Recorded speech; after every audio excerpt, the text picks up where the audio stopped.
Imagine waking up every day and deciding, you know what? I'm going to waste my time focusing on how different that person looks or talks, or where they're from. What does that get you? Does it put more money in your pocket? Does it make your coffee taste better? Does it somehow stop the things in your life that are actually hard, like bills, health issues, family drama? No, it doesn't fix any of that. So, why are you holding onto it?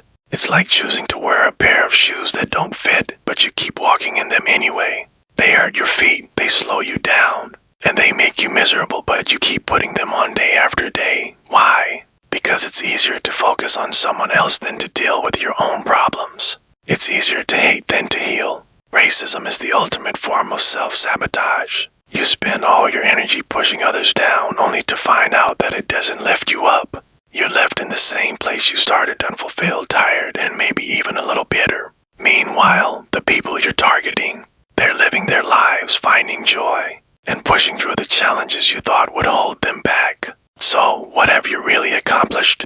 Now, let's get real. For those who think racism somehow secures your place in this world, ask yourself this: if you're truly secure, why do you need to make someone else feel small to feel big? If you're really proud of who you are, why does someone else's pride threaten you? The truth is, racism doesn't give you strength. It reveals weakness. It shows insecurity and inability to deal with the complexities of life, and the fact that we all share this space, this country, this world. And here's the kicker: this isn't even about protecting something that's yours. Newsflash, we're all guests on this land.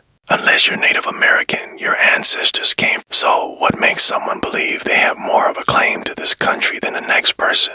It's like showing up late to a potluck and then getting mad that other people already have seats at the table. Doesn't make sense, does it? So why continue the same tired routine of hate?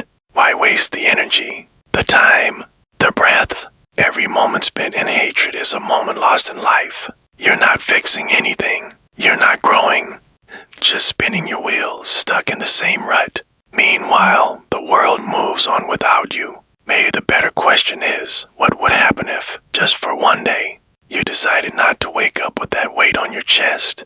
What if, for once, you chose to see people as they are, not as targets for your frustration, but as fellow human beings, each dealing with their own struggles, their own battles? What if you chose not to waste energy on hate, but to put it towards something that actually benefits you? Racism has been around for centuries. And what if, sure, but solved any real problems? Not a single one. It's time to stop seeing other people as obstacles and start seeing them as potential partners.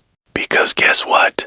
The only way forward, the only way to build something better is together. So ask yourself, is today the day you finally stop fighting a battle that was never meant to be fought in the first place?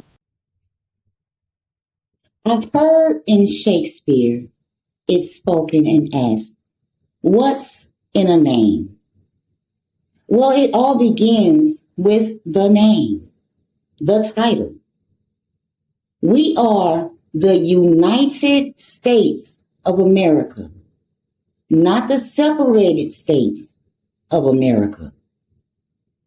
It is a beautiful thing to be able to have the freedoms that we have, the freedoms that the majority of other countries have never had a chance to know what it means or what it feels like. Now, since the campaign trail has started, it became very evident that this world and this election may be the most disrespectful, most immature election of all time. My question to myself, as well as to all of you, is, are you a part of the problem?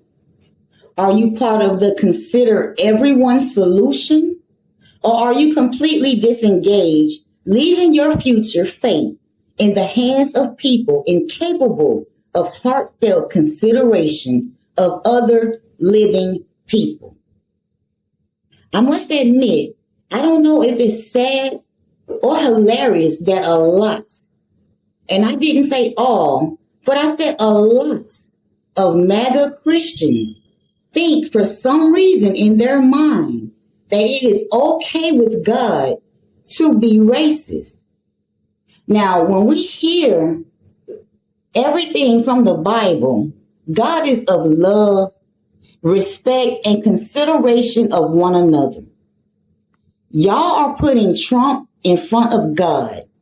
Trump himself has said he has never felt in his life the need to ask God for forgiveness because he doesn't consider God. Now, in my opinion, God is the most important ingredient in this recipe called life. Let's look at a few clips and let's get into some very tough topics as I continue with my journey on speaking my piece on the road to November 5th, 2024.